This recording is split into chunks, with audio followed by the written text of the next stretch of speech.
Seguimos adelante en Telebuendía, estamos a la espera del aporte de Gustavo Sáenz, también llegará el deporte con Federico Paz, ahora con Fernando Pereira, coordinador del PitchNet. Pereira, buen día, ¿qué tal? Buen día, un gusto estar con usted. Igualmente para nosotros. Se ha mencionado la trascendencia que tuvo desde el punto de vista estratégico la visita del presidente Mujica. Pasan las horas, pasan los días y cobra otra dimensión esa visita, Pereira. Sí, porque hay que tener una mirada desde varias dimensiones. Lo primero, que a pesar de que en Uruguay es común que los senadores, los candidatos a presidente y aún los presidentes vayan al local sindical o a los locales empresariales o a los locales sociales, valdría la pena esto remarcarlo como valor de la democracia uruguaya. Es decir, un presidente y 5 ministros con el prosecretario de la presidencia van a la central sindical, responden a las interrogantes que el movimiento sindical tenía sobre aspectos concretos y plantea la visión filosófica y política del gobierno, de forma tal que yo creo que fue una reunión que contribuyó mucho a los 200 dirigentes sindicales que estaban presentes, pero sobre todo a la visión del movimiento sindical en perspectiva de tener concreciones claras, concretas para el próximo periodo. ¿Imaginan una reunión de esas características con un presidente de un partido tradicional?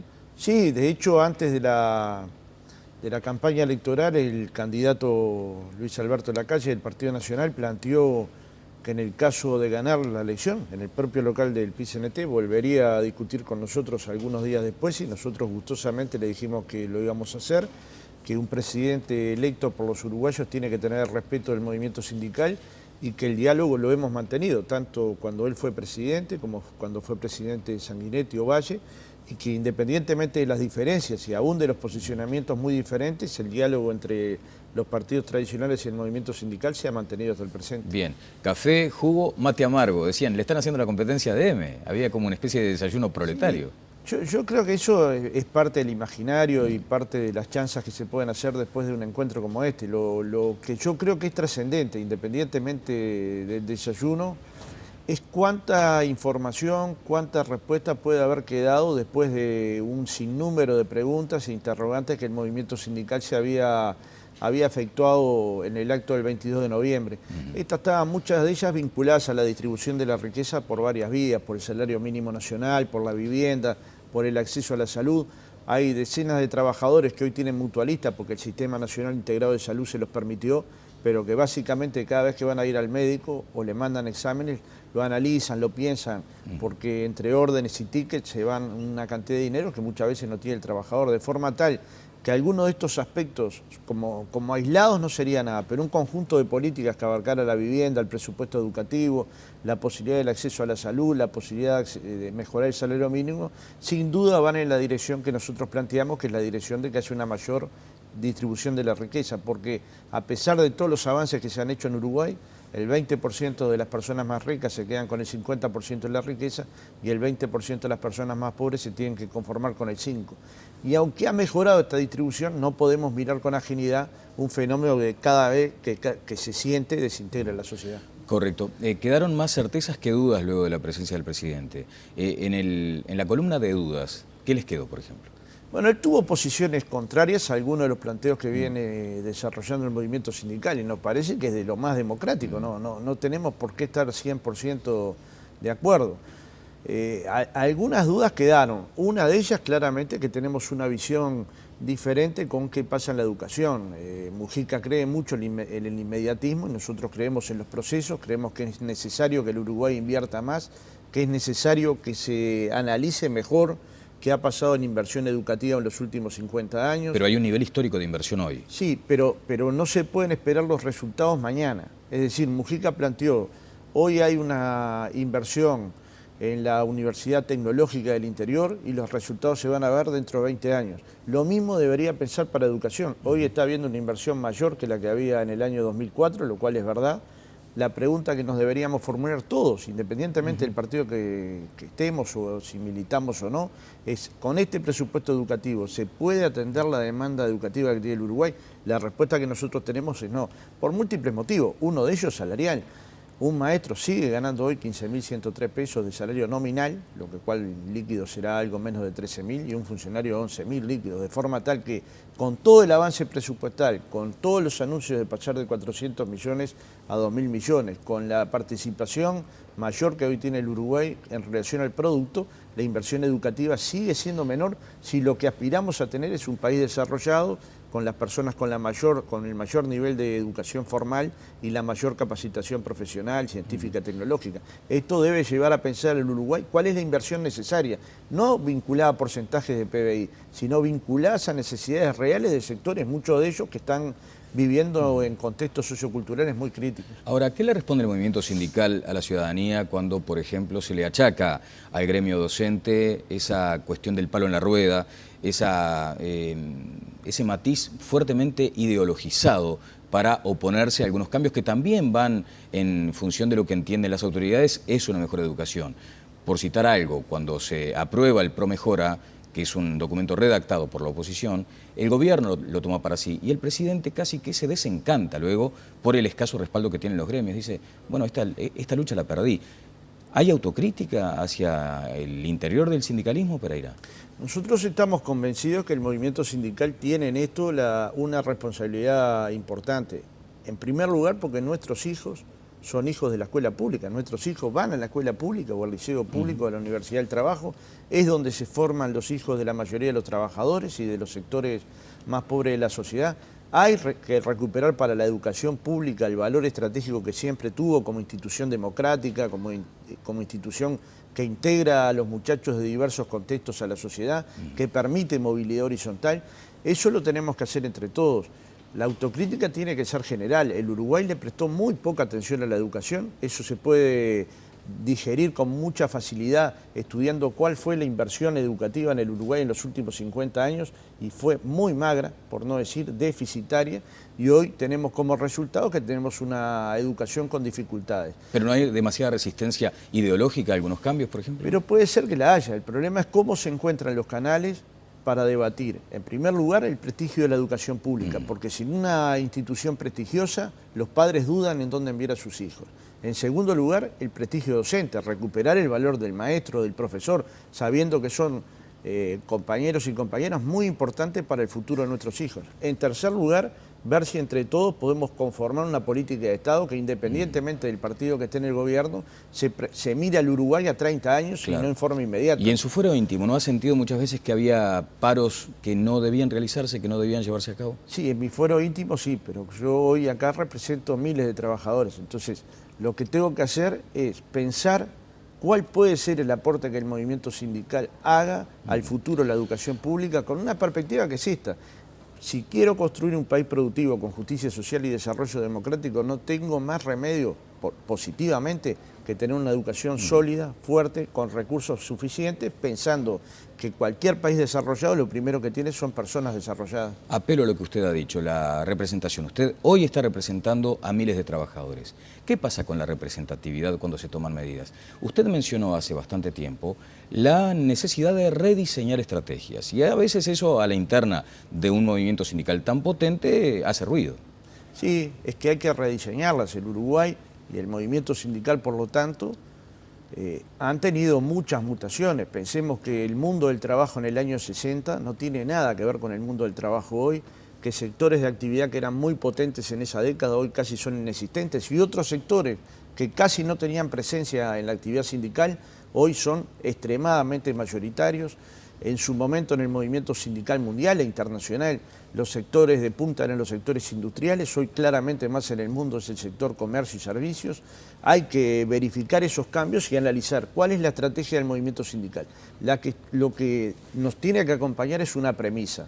Cualquier medida que tome el movimiento sindical tiene que acompasarla con la simpatía de la sociedad, con el apoyo de la gente y con la comprensión de la gente, porque muchas medidas van a ser antipáticas, pero si el uruguayo entiende que esa medida, por ejemplo, es para mejorar la situación del servicio doméstico, o para conquistar la ley de 8 horas del trabajo rural, como muchas veces se trabajó, o para que los salarios sean de 10.000 pesos el salario mínimo, o para que haya una mejor distribución de la riqueza, o para una educación de calidad, probablemente entiendan nuestros planteos, se comprometan con ellos y peleen con nosotros. Usted habló de búsqueda de consensos más amplios. Sin duda, el movimiento sindical, para tomar medidas que sean abarcativas del conjunto del movimiento sindical, lo que tiene que buscar incansablemente es el consenso. Esto supone intentar que todas las corrientes de opinión y todos los sindicatos converjan en una orientación estratégica y en una medida concreta.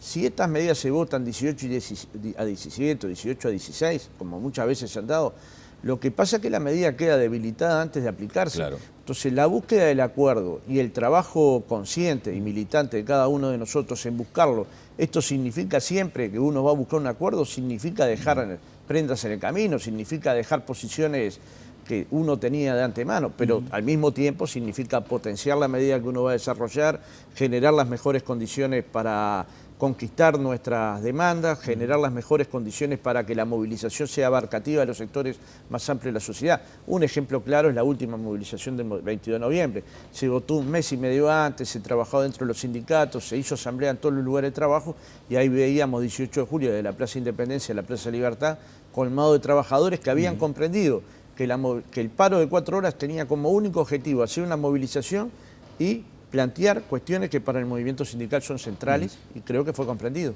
Sí, ahora muchas veces para el fortalecimiento de las instituciones es necesaria la divergencia interna. Sucede en los partidos políticos, a veces con mucha pasión, digamos, en todos, ¿no? Nadie queda a salvo de estas confrontaciones internas. En las propias organizaciones civiles hay organizaciones que se han partido directamente por las divergencias internas. Parece que al PIT-CNT le cuesta aquella cosa de decir, hay una lucha entre radicales y moderados. No, la hay. Yo te diría que la organización que tiene más debate interno hoy en el Uruguay es el movimiento sindical. Me refiero por corrientes de opinión o incluso por cuestiones tácticas. Muchas veces lo que para un sindicato tácticamente es correcto, para otros sindicatos o corrientes de opinión es incorrecto. Ese debate es bueno, y es positivo, sí. Pero además es la construcción de la unidad en la diversidad. ¿Los radicales están ganando terreno, Pereira? Yo creo que no, que se mantiene la misma ecuación que hubo históricamente. De hecho, en el último congreso las corrientes se mantuvieron más o menos en el mismo tamaño. ¿Pero son los que hacen más ruido de pronto y son los que no apelan tanto a esa búsqueda del consenso que usted señala? Bueno, en el movimiento sindical hemos logrado una cosa muy particular, en el movimiento sindical uruguayo, que a pesar de todos los debates, a pesar de todas las diferencias, hay mucha fraternidad.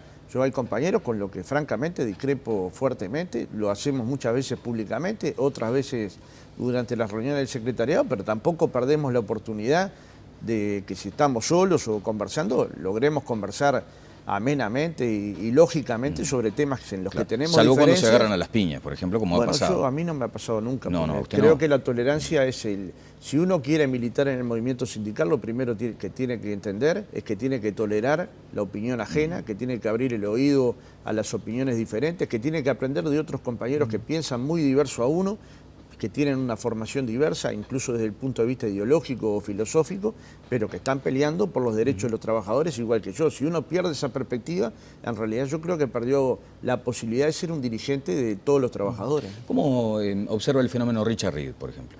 Bueno, él milita con nosotros en la misma corriente, es un líder sindical desde la salida de la democracia en el año 83, habló en el acto del año 83. Él mismo plantea la lógica de construir la suficiente formación. Nosotros estamos convencidos que el movimiento sindical le sucedió esto, pasó de 110.000 a 330.000 afiliados, va en crecimiento, sigue creciendo el movimiento sindical. En el caso del comercio llegó en este congreso a 27.000 afiliados, impensable hace 10 años, absolutamente impensable, multiplicó la afiliación por 6. Es más, hace unos pocos días hay un congreso de UNI acá en Uruguay, que es una organización que nuclea los trabajadores de toda América, de la banca, el servicio, los gráficos y la prensa, y plantea que el caso uruguayo es el número 1 en el mundo en crecimiento. No hay ningún caso que se haya crecido en ese volumen durante tan pocos años. ¿Pero el crecimiento viene por el lado de ese tipo de discursos como el de Reed? No, el crecimiento trae aparejados estos problemas. Si uno lo deja solo, puede transformarse en gordura. Lo que uno tiene que hacer como dirigente sindical experiente es contribuir a que se conformen centros de formación, de investigación, de formación sindical que permita que los nuevos dirigentes sindicales tomen paradigmas como el de Reed, o como el de Lía, o como el de Juan Castillo, como el de cualquier otro compañero, pero que al mismo tiempo tengan los elementos de la ciencia, los elementos de la política cotidiana, los elementos de la experiencia de la negociación colectiva, para que cuando nosotros dejemos de ser militantes sindicales, porque tarde o temprano va a pasar, haya una generación de relevo que lo pueda acompañar. Pero no hay duda que es un dirigente sindical Reed, un dirigente sindical que ha marcado una historia dentro del movimiento sindical. Ajá. Más allá de su tono, de su discurso, o sea, bueno, yo a veces discrepo con el tono de él, pero todos tenemos características diferentes. El presidente de la República nuestra ahora tiene una característica, el presidente Vázquez tenía otra. En su característica es un dirigente que a veces se exacerba, pero es parte de su característica personal. Cualquiera que lo conozca sabe que es una persona temperamental. Bueno, Fernando, una cosa es exasperarse y hablar, digamos, en un tono que a muchos les puede resultar inapropiado, o sea, soez directamente. El asunto es cuando puede poner en riesgo ciertos equilibrios. El de la inflación, por ejemplo. Ustedes allí han advertido la necesidad también de cuidar aquello del ingreso por salario para evitar un disparo de la inflación. Nosotros venimos estudiando un documento que se está discutiendo entre el Secretariado Ejecutivo y los economistas del Cuesta Duarte a los efectos de analizar el fenómeno de la inflación, cómo se generó, cuáles son las políticas que el movimiento sindical puede proponer.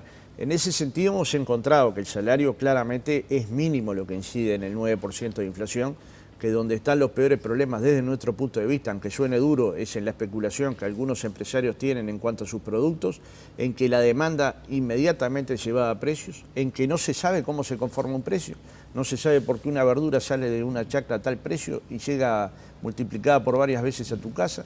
No conocemos por qué el pollo sube cuando la carne sube, si no tiene nada que ver la crianza de uno con otro, pero esto no falla.